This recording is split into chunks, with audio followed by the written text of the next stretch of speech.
Good morning, good afternoon, good evening, ladies and gentlemen, depending on what part of the world you're joining from. This is Sangeeta Robinson, your host for the session Viewing Disability as a Different Ability. I'm the regional development, business development head for Open IT and a committed sustainability professional, having spent a considerable amount of time in the area of diversity and inclusion. My most recent work has been with PVR Cinemas, where I've enabled an inclusive experience for people with disabilities. My guest for today is Mr. V.R. Ferose, Senior Vice President and Head of SAP Academy for Engineering, SAP SE, and it is my proud privilege to be able to be in conversation with him. Rose is based in Palo Alto and heads SAP Academy for Engineering. The mission of the organization is to create the next generation of engineers who are involved in solving some of the most complex problems in the world. He formerly headed the Globalization Services Unit and was responsible for enabling the global adoption of SAP products worldwide. Ferose was also the managing director of SAP Labs India, starting at the age of 33. He held this position for over 5 years, during which he transformed SAP Labs India into an innovation hub in 2012. The company, in 2012, the company got the Great Place to Work certification for India for the very first time. I will not go further because the most interesting part of what Ferose has done and what is most relevant comes now, and I will not steal the thunder from him. So Ferose, let our viewers hear about how you started your journey in the area of inclusion and what happened next. Thank you so much. Thank you. Thank you so much, Sangeeta. Pleasure talking to you. I also hope that all the viewers across the world are safe and healthy, and these are difficult times. So I really wish everybody good health. To answer your question about inclusion and disability, specifically, my journey started in the year 2010. Now it's almost more than a decade ago, when my son was diagnosed with autism. He's my only son. He was 18 months old when he got the diagnosis. And like every parent, we went through moments of grief and pain and denial and finally acceptance. I think everybody goes through those different stages. But really, for me, this was a completely new topic. I didn't have any understanding about disability. But once my son was diagnosed, I was forced to really understand the space in much more detail. But really, if you ask me, Sangeeta, the real defining moment, or the moment which I call as the tipping point, happened during a conversation with my mentor, Dr. Kiran Bedi, whom I know very well, whom I look up to, have great admiration for. While I was going through the worst phase, literally in a phase of depression, is when I had this conversation with her. And I literally broke down during my conversation with her, saying, my son Vivan is diagnosed with autism. I really don't know what to do. And she said something incredibly profound. And she said, Ferose, most people spend their entire lifetime not knowing what their purpose is. You're incredibly fortunate. The purpose found you. And what she really meant by that was, while the primary responsibility of every parent is towards their child, and she said that should be your first responsibility, is to take care of Vivan's needs, but you're also in a position of influence where you can make a difference to the larger community, to not just Vivan, but hundreds of others, children or adults like Vivan who are disabled, who may not be fortunate like I am. And for me, that was really the beginning of my journey in the disability and inclusion space. It's been more than 10 years, Sangeeta. I've been, trying to do my little bit. And I can tell you, even after 10 years, I feel we're just kind of doing some things at the surface. There's so much more needs to be done. I think it is clearly a mission for life. Defining moment. Huh? So Yeah. tell us. I know some bit of it, but tell us about the work that you do under the Inclusive India Foundation, because I'm sure our viewers would be very interested in the plethora of things that you do under. Yeah. So as I said, the first thing, one of the interesting moments again, other than my conversation with Dr. Kiran Bedi, the next one was actually a conversation with Dr. Arun Shauri, who at that time, was the former cabinet minister, and he had actually written a book called "Does He Know a Mother's Heart," which is fascinating take on disability. And he wrote this out of his own personal situation where he has a son with cerebral palsy, and he really wanted to understand what does religions talk about disability. What is the narrative around disability? What does Hinduism talk about, or Buddhism, or Islam, or Christianity? He really wanted to understand the response of religions towards disability. I was very fortunate to have hosted him for a talk at SAP Labs. I was a managing director then, and it was one of the most eye-opening conversations that I've ever had. And the room was full of most parents, mostly mothers, who had a disabled child who had come there, and I would see them so thankful to Dr. Arun Shauri for having written this book, because what he wanted to tell was to remove the notion of taboo, which in many ways is deeply connected to religious beliefs in India, especially the idea of karma, that you have a disabled child because of some evil that you've done in the previous generation. And his key intake was that was the root cause of a lot of issues that we face.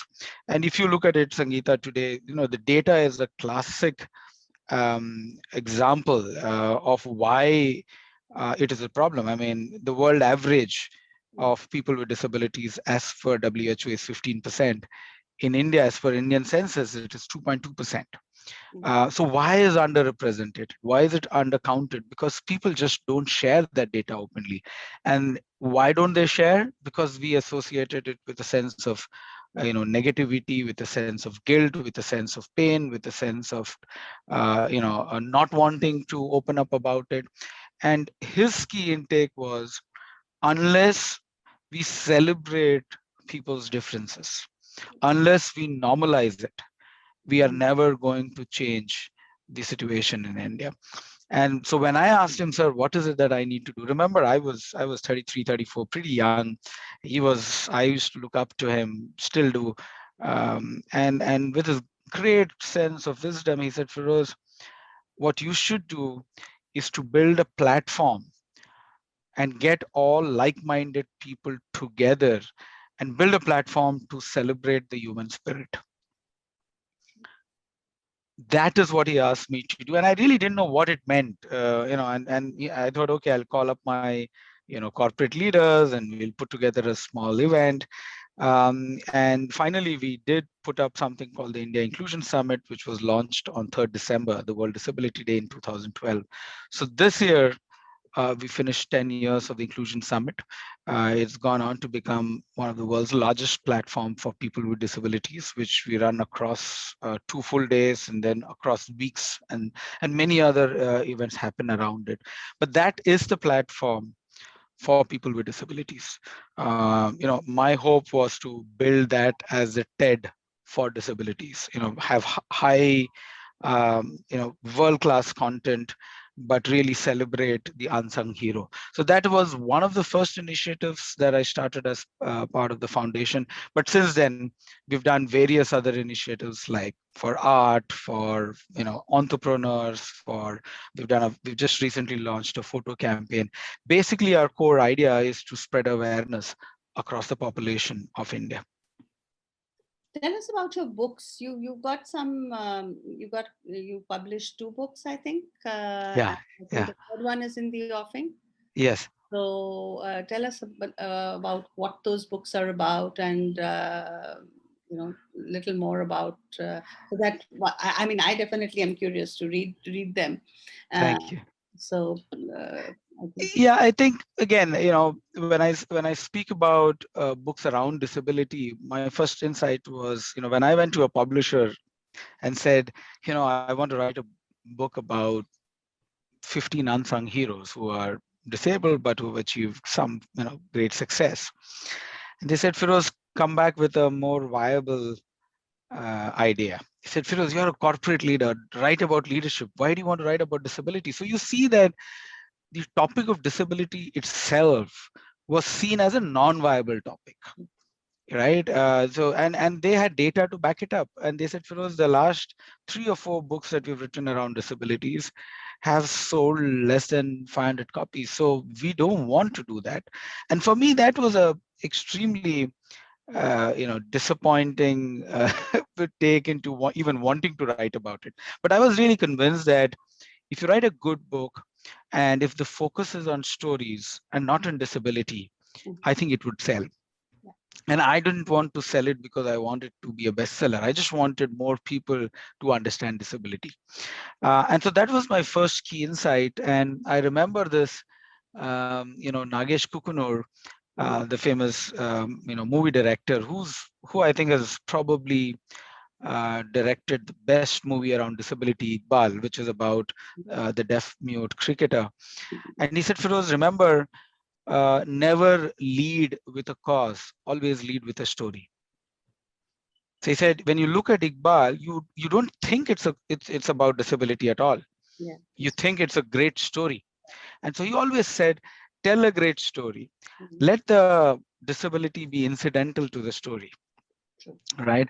And so for me, that was a key insight. And so I wrote those 15 stories of people with disabilities and, from different sectors of the community. Mhm. And you wouldn't believe this. Random House was I was very fortunate. They agreed to publish it. Mhm. Within a month, it became a bestseller. Okay. It's been now translated into 6 regional languages. The Mhm. Kannada edition won the Kannada Sahitya Academy Award. So the whole idea that a book around disability is non-viable is a myth. It's like any other book. If you write a good book with great stories, I think it would sell. So that was my first book. It was titled Gifted, Inspiring Stories of People with Disabilities. The second book, also one thing I learned from my first book was that um, it was primarily read by either people with disabilities or mostly an adult population. And I thought if we wanted to change mindsets, we need to get books into the hands of children and adults alike. So it's not just children, but children and adults alike. And what I felt was graphic novel was one medium which cut across all age groups. So even children can read it and adults can read it as well. And so so I had a great story of Major DP Singh, who was a Kargil war veteran. And so I wrote his story along with graphic artist Mhm. Sriram Jagannatham, and that also did incredibly well. It was selected as the top 5 graphic novels Mhm. for young adults last year.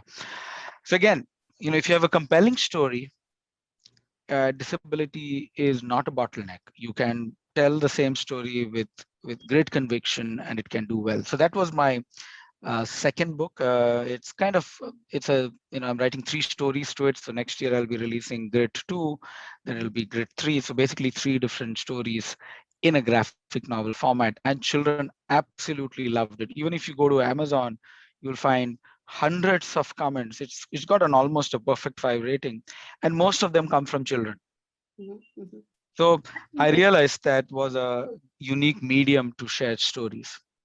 Yeah, and also it's a more receptive audience because okay, I grew up with a disability, and I remember school in a small town was I mean, I don't remember any mindset barriers among my friends or my peers, or curiosity maybe, especially from the village children. But if we were to work on that space, I think the mindset issue might get addressed much more effectively. So I Absolutely. agree with you on that. And I think the same thing would go for movies. I don't think Indian cinema has treated or No, done justice to the subject at all. not at all. Not at all. In fact, we have, there's an interesting statistics, Sangeeta, which very few people are aware of. If you look at the last 27 Oscars that have gone to Best Actor or Actresses, Mhm. 17 of them have played the role of a person with disability. Oh, that 17 out of 27. Okay, so that's a majority of them have, right, starting from Rain Man to people playing the role of Stephen Hawkins and so on. So if you look at that data, it's fascinating to see that the West have a lot of protagonists who've played the role of a person with disability. And this year there was something unique, very, very interesting that happened in the Oscars, that for the first time, there was a short film. Actually, it was called The Feeling Through. Um, that was nominated for the Oscars, where the main protagonist was not an actor, but a deaf-mute person himself. yeah, I read about that. Yeah. Yeah, and that is very unique, that most of the roles are played by actors who are not disabled. Mhm. But for the first time in Oscars this time, they didn't win the award, but the main protagonist was actually a deaf-blind person who's never acted before, Mm. and they got nominated for the Oscar. So I think some progress is being made, but I think in India it's not enough. I think there are hardly any movies which are compelling. I mean, Black was fantastic, Iqbal was great, and so on. There are a handful of them, but Absolutely. not as much as we need. True. That actually brings me to my next question, which is, when you look around the world and you look at acceptance and thereby, an ecosystem that develops around it to enable people with different abilities to function normally. I don't like the word normally, but Yeah. just for definition's sake.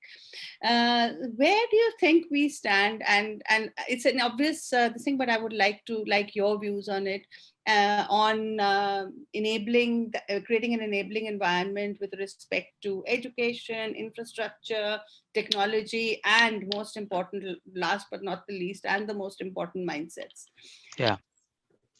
So the way at least I've been very fortunate, Sangeeta, that I've lived in Germany, India, and US. So I have seen the infrastructure in all three countries with respect to people with disabilities. If I really compare the three countries and basically the West and India largely, I would say we are at least 2 decades behind. Okay, this is at least, and one of the reasons I moved to the US was I realized that my son would never go to a regular school because he was nonverbal, so he doesn't speak. When he was diagnosed with autism, autism was not even part of the disability bill. There were only 7 disabilities and people didn't have autism, so there was nothing, basically no awareness, nothing. I think we have a very, very progressive bill. I'm glad that the 2016 RPDWA was a very powerful bill, but we are far from implementing that bill. So I think we're at least 2 decades away. I would say whether it is education, whether it is awareness, whether it is employment, there's a lot that needs to be done. I just don't think we see disability as a priority. That's the problem. Um, you know, if I look back, I think our mindset is that disability happens to somebody else. True. It doesn't happen to me. It doesn't happen to my family, which is so flawed because I always say everybody would eventually get disabled, or they will at least fall on the spectrum of being disabled. If nothing else, because of old age, you will become disabled. So it is not something that happens to somebody else. It will happen to you or your loved ones. So it's a moral obligation for us to take the cause of disability seriously. But we are far, far behind, and we have a long, long way to go. Since I think a lot of our audiences would be corporate audiences, and frankly, so I'm also writing. I'm part of a project that's bringing out 17 guidebooks, corporate guidebooks on SDGs, and I would really be very interested if you could shed light on the work that you have done and spearheaded at SAP, because Sure. in India we have some shining examples like the Lemon Tree Hotels, which has Yeah. built-in, disability hiring into part of its very strategy, which encompasses everything from recruiting to training to growth, etc., etc.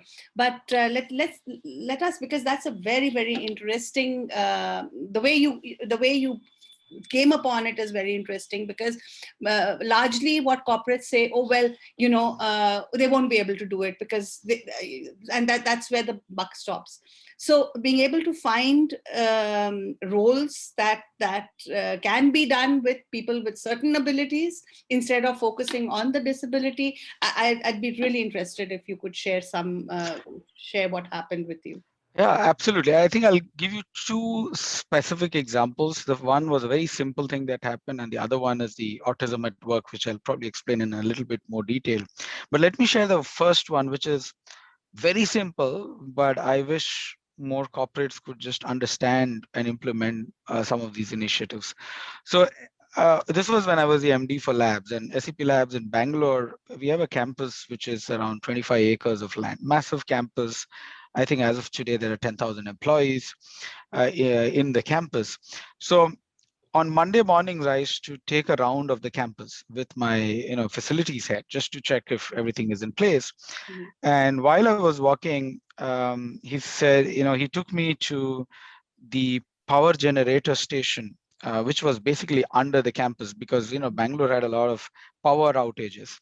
So we had to generate our own power just as a backup. He took me through that and he said, sir, I have, one of the big problems I face is I don't find people who want to work in this place. Mhm. And I said, why is that? He said, sir, it is too loud and it's very cold. Because it's completely AC. And he Mhm. says, I don't get anybody to work in this place. And I was like, so I said, so what happens? How does it? He said, yeah, we hire people, they leave after 3 months. And, this is, so, I didn't take this too seriously. I mean, yeah, I know there's an issue, we'll figure it out. And it so happened that I met that day the MD of Vindhya. His name is Ashok. It's run by two co-founders, Ashok and Pavitra. And I was happy to tell him. He said, Feroze, but this is an easy problem to solve. I said, what do you mean? He said, just hire a deaf person from north of India. I said, why north of India? I said, north of India, people can handle cold weather. And I was like, wow, this is such a simple idea, right? I mean, hire a deaf person from north of India. And I actually went ahead and hired a deaf person from north of India. And wow, the problem got solved because of course you had to train that person to, do the readings and, but those were easy things to be done. So the first thing I realized is that you can't have a profile and hire for a position, but you sometimes have to do the other way around, right? Figure out what is the specific need that you have and hire a person who can fulfill that, right? And so that was a very simple example. And when I looked at that as an issue, especially when it came to autism, the number one problem that all parents told me is that, the kids who are on the spectrum are never meaningfully employed. And the data showed it, like 95% of the people on the spectrum never got a meaningful employment. They were sitting at home, playing video games, and really nothing meaningful. And then I happened to meet this Danish entrepreneur whose name was Thorkel Sona. And he had the same issue because he had a son on the spectrum. And he started a social venture called Specialist Turn, which means the specialists. And he hired people on the autism spectrum and proved that they could drive business benefits. And this was not a nonprofit, this was a for-profit company. Out of the 100 people, 80 were autistic, 20 were neurotypical. So they really helped get the work done out of the autistic people or the people on the spectrum. And he proved that you could make a business out of it. I was so inspired by what I heard. I actually flew down to Denmark, looked at what he did, came back and said, let's hire people on the spectrum at SAP for specific jobs. Obviously, not for all jobs, but very specific jobs. We started with testing, and we proved that in little over a year, we proved that the people on the spectrum were as good or better than my regular engineers. And that was a breakthrough thing to have happened, that you have data to show that people on the autism spectrum could deliver results at least if as good, if not better. And that, I think, really was a start of something incredible, because one thing led to the other. And finally I spoke about it at the World Economic Forum in Davos. Obviously that gives you a massive platform, and my CEOs heard about it, and they were so inspired by what happened in SAP labs in India that they said, let's make this a worldwide SAP strategic initiative. And so the CEO asked me what percentage of people were on the autism spectrum, and I said 1%. And so SAP made a commitment in 2013 that it will hire 1% of its global workforce with people on the autism spectrum, which is, we were 65,000 people, so we made a commit to hire 650 people on the autism spectrum. This was one of the most landmark announcement any corporate has ever made. No company has yet made a 1% commitment. People have all committed, yeah, I'll do 50, 100, but 1% is unheard of.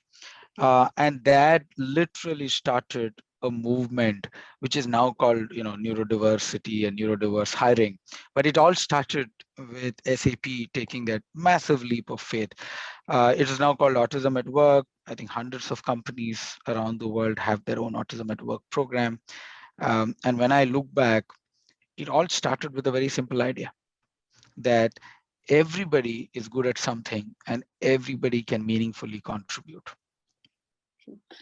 In fact, there's this NGO in Bangalore. I don't know whether you know about Amba CEIC, run by a lady called Sugandha Sukturaj. And very early on in 2009, I did. We moved some of our data entry work to this organization, and it's run completely with people with autism, cerebral palsy, and other physiological issues. So again, being data entry is a very simple function, and leveraging on a certain the abilities of a certain section of people, instead of ostracizing them for what they can't do, include them for what they can do. Yeah. So very, very inspiring, and I wish a few more organizations would come forward. Unfortunately, even some of the best known names in India, I will not take the names. I mean, despite the fact that they're very, very good on social responsibility per se, but I think when it comes to hiring people with disabilities, it just, that entire block gets frozen. We have a long way to go, Sangeeta. We have a long way to go. I think the first thing is hiring people with disabilities. I would say there has to be a significant effort, because organizations have to train their employees, have to make certain adjustments. But my take always is it pays off in the long run. It is not a short-term goal. I don't think people should do it just to fill up numbers. Because in our case too with SAP, it took us a couple of years before we got to know how to do it, before we started seeing those results. So you can't hire people with disabilities and immediately get an outcome. It takes a little bit of time, because both the organization and the individual both have some learning before you can see the business outcomes. But I'm convinced that these are not just for, what I call as sometimes not the highest in terms of value added task. At SAP, we've had some of the best innovators being people on the autism spectrum. In fact, in 2019, the highest innovation award was won by a person on the spectrum. So we believe that they are as innovative and as creative as anybody else. We just need to find the right jobs and provide them the right opportunities. And also very often, and that's what I've found when I started conversations on disability hiring, was there is a tendency of people putting people in blocks. Yeah, Oh well, he's got mobility issues. How will he do this? yeah, Point is that we don't realize that every disability also has varying degrees of abilities. yeah, So depending on where he is, again, on each of the disability, there's a spectrum. yeah, And there are disabilities that don't disable I mean that don't require any reasonable accommodation at all. And but the point is and that's also the reason, in fact, there's studies that come out and prove that a lot of people at work also do not declare their disabilities for fear of losing jobs, or actually being seen as it affecting performance and all kinds of other things. So even if you're employed, it's not always that people would go out and declare a disability. absolutely, absolutely. In fact, one of the things that we've tried to do, Sangeeta, is really to change the narrative. And the way to do that, for example, we found that for every person who has a disability, he or she has what we call as a cool ability. A Mhm, cool ability is an enhanced ability in a disabling condition. So, for example, if you are, if you are deaf, or if you're blind, you have a better sense of hear and touch. If you're on the autism spectrum, which means you have multiple sensory issues. If you have non-social, but you are incredibly focused, right? mhm, You have the attention to detail. So what we found is that for every characteristics which is seen as a disability, you also have a cool ability, mhm, which is an enhanced ability in a disabling condition. And if you focus on that enhanced ability and really provide opportunities on that rather than looking at the disability, you can actually find meaningful jobs for many people. So we started this thing called coolability.ai. It's there on the website, anybody can check that out. But this was intense research to show that people with disabilities have enhanced abilities in disabling conditions, right? And once you're able to prove it, you're always also able to find meaningful roles as well. okay, so the pandemic has changed workspaces. We're all working out of home. So, Yeah. don't you think that there is an opportunity there for a lot of people with disabilities who would Oh, not get to work? absolutely. So, there's a very, very interesting study done which showed that if you just look at the world as the introverts and the extroverts, they said that in the pandemic, the introverts have thrived. They have outperformed the extroverts, right? In our regular world, it was the extroverts who were seen as the heroes, right? The ones who, stand up and, do all the talking, and the introverts were left behind. In the pandemic, the introverts are like perfectly happy. They're like, you know what, I'm in my safe place and I can do my job.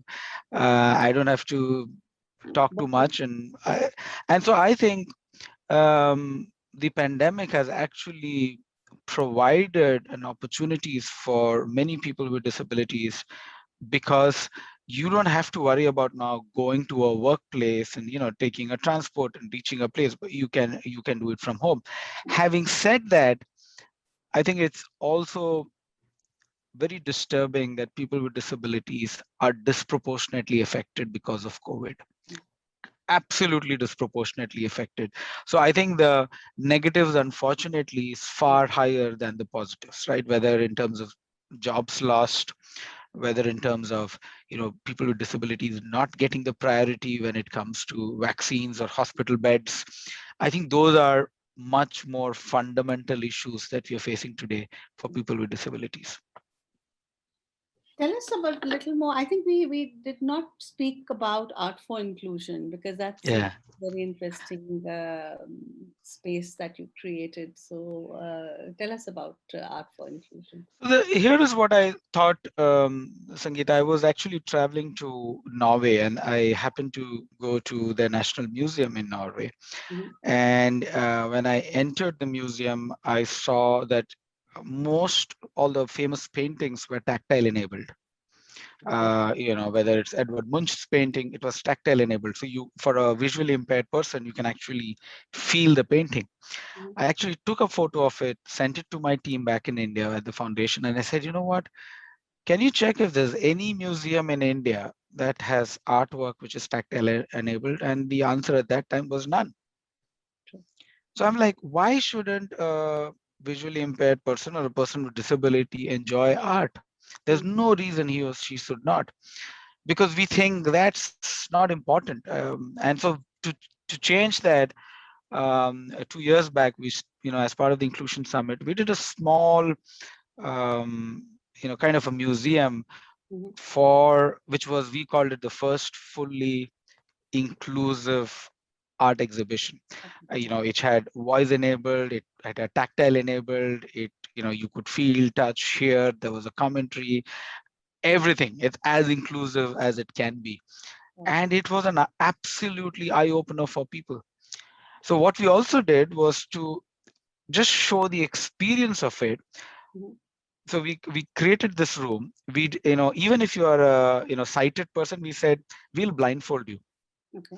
and you go and feel the uh, tactile art. So you are actually, you can see, but we said we'll blindfold you. We took a volunteer, and you basically felt the art. And we said, imagine what the art looks like. Mm.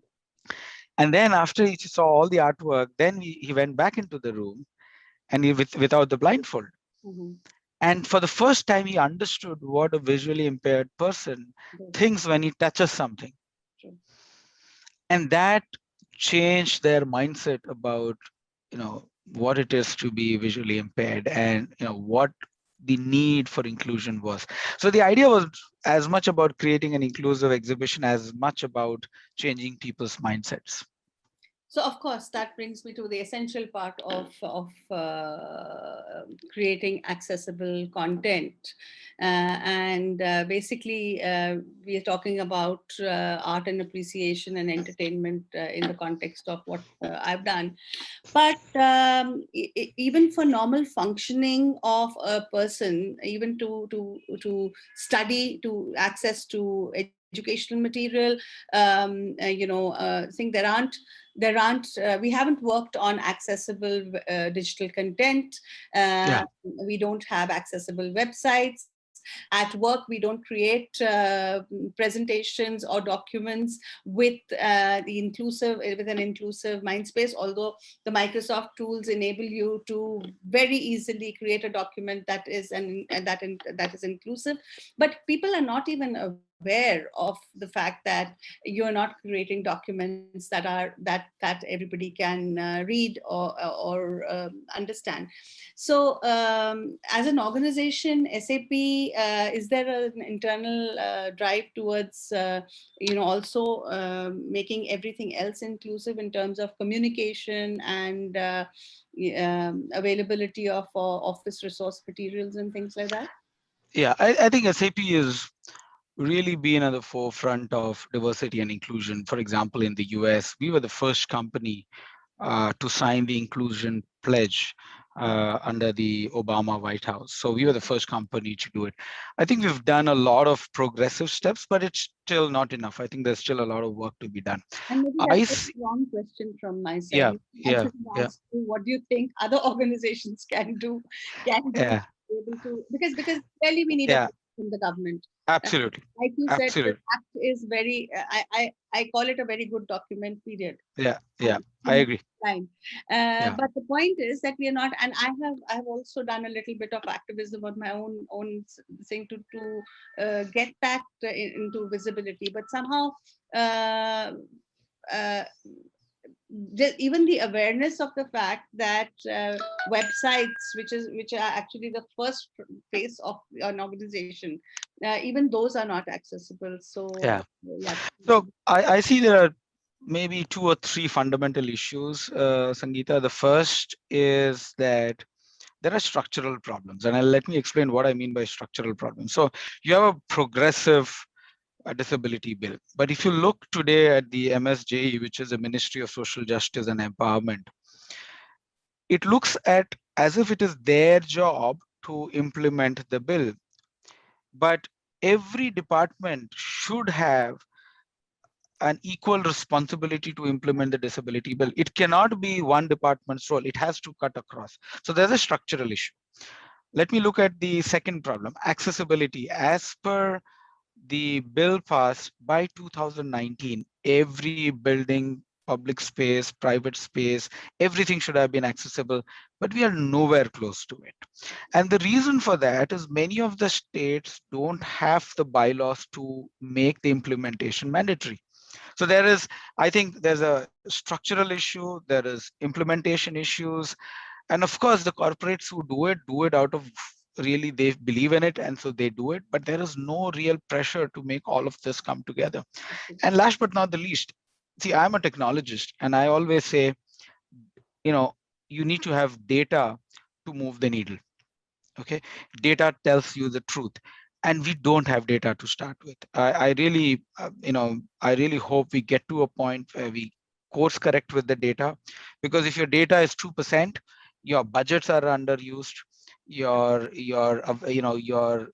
ability to scale is very minimal. So I think it is a multi-pronged problem that we are saying. I also believe the other big challenge is a lot of the people working in the disability space, they work in silos, Yeah, absolutely. right? Absolutely. So, the community working for visually impaired doesn't work along with the deaf mute community, doesn't work with the autism community. And so they're all doing their own stuff with all good intentions. I think they're doing great job, but we are not going to make progress unless we get them together. Absolutely. Yeah, I think I always say, there is a lack of collective anger. Exactly. Social change has happened when there is collective anger, and I don't see that happening in the disability space. I mean, Javed Bhai and NCPD did some great work, but I think we still, there's a there's a term in psychology which is called learned helplessness, Mm-hmm. which means, we get used to the situation as is. True. True. कि ठीक है चलता है ये ऐसा ही है, nothing can happen. I think that's not helpful. Agree. So that needs to change. I think there needs to be a little bit of collective anger to drive change in the disability community. Thank you so much, Feroz. And we've run out of time, so I will have to. We'll have to make a hard stop here. But I do wish that the insights and the insightful conversations we've had with you will spur some of our viewers and our listeners to be able to make a little bit of difference in their respective spaces. And we look forward to a more inclusive India per se, of course, a world, but since we need more, we agreed we need more effort here, this part of the world. So thank you so much. And it's been an absolute pleasure talking to you. Thank you.